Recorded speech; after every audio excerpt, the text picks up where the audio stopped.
nongeye ngo ikaze ukomeje gukurikirana CEI Empire n'umwanya makuru mu Kinyarwanda ugiye kugezwaho nanjye Sonic Izo. Mbere ko ntangira amakuru yanjye reka maze nkugizeho ingingo zigize aya makuru.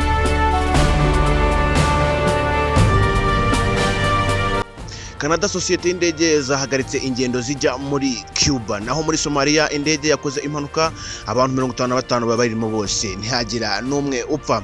Si ibyo gusa naza kubwire no mu gihugu cyacu cy'u Rwanda ese haraza kuvugwa iki, nuko havugwa ko ikigo cy'igihugu gishinzwe ubumenyi bw'ikirere Meteo Rwanda cyatangaje ko mu itumba ry'uyu mwaka wa 2026 hazagwa imvura nyinshi cyane.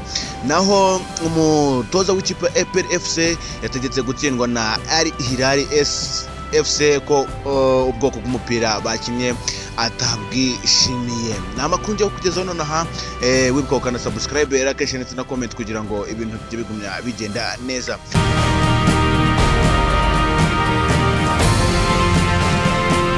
Uko nemaze kwikubwira, muri Canada abantu 10 barasuye mu ishuri, abandi 25 barakomereka.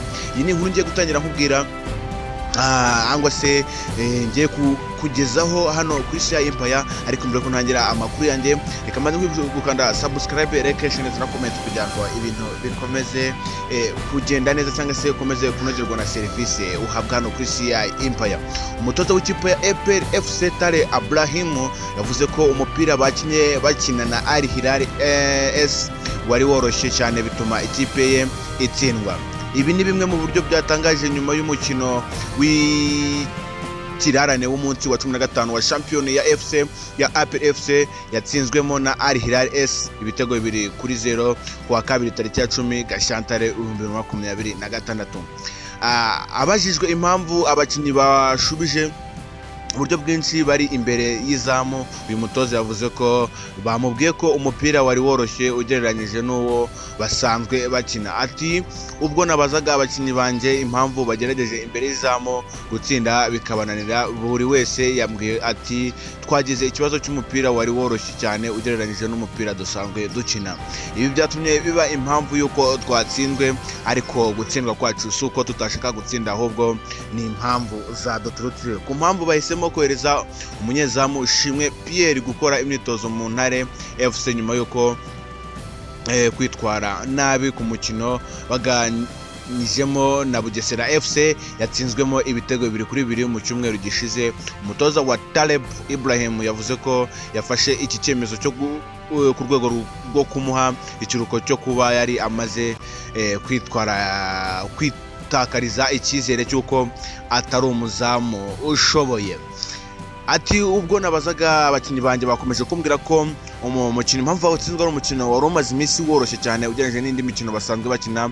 Ati nagane na Ishimwe Pierre twemeranya ko agiye kumuha icyumweru cyo kuruhuka by'umwihariko mu mutwe, kubera ko yari atangiye kwitekereza nabi ndetse atangira kuvuga ko umukino utamugendekeye neza cyangwa se mu mutwe bitameze neza. Ni nyuma y'uko hamaze iminsi hagwa imvura nyinshi mukabyibazaho cyane, ikigo cy'igihugu gishinzwe ubumenyi bw'ikirere Meteo Rwanda cyatangaje ko iri tumba rigomba kuzarangwa n'imvura nyinshi cyane.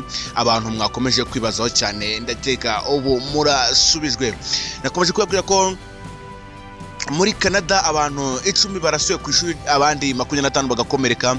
Iyi ni inkuru nongeye kugezaho irambuye. Polisi yo muri Canada yatangaje ko abantu 10 barimo n'umwicanyi barasuye mu kigo cy'ishuri cy'uburengerazuba bw'iki gihugu, abandi 25 bagakomereka bikomeye. Abantu batandukanye basanzwe mu kigo cy'ishuri cyo mu mujyi wa Temple Ridge muri British Columbia. Babiri basangwa bapfiriye mu ngo zabo, ariko bikekwa ko ubu bwicanyi bufitanye isano mu gihe undi yapfiriye mu nzira ajyanywe kwa muganga. Reuters yanditse ko abandi babiri bajyanywe mu bitaro bakomeretse bikomeye, naho 25 bari kuvurwa byorohejwe cyangwa se bari kuvurirwa aho ngaho. Polisi yatangaje ko umwicanyi nawe yasanzwe yapfuye, bigaragaza ko yishe ndetse bagakeka ko nta wundi ubyihishe inyuma cyangwa ngo yongeye guteza umutekano muke mu baturage. Uyu mwicanyi polisi yavuze ko ari umugore muri Amerika, igihugu gituranye na Canada, asanga umubare munini wabica abantu muri ubu buryo ari abagabo.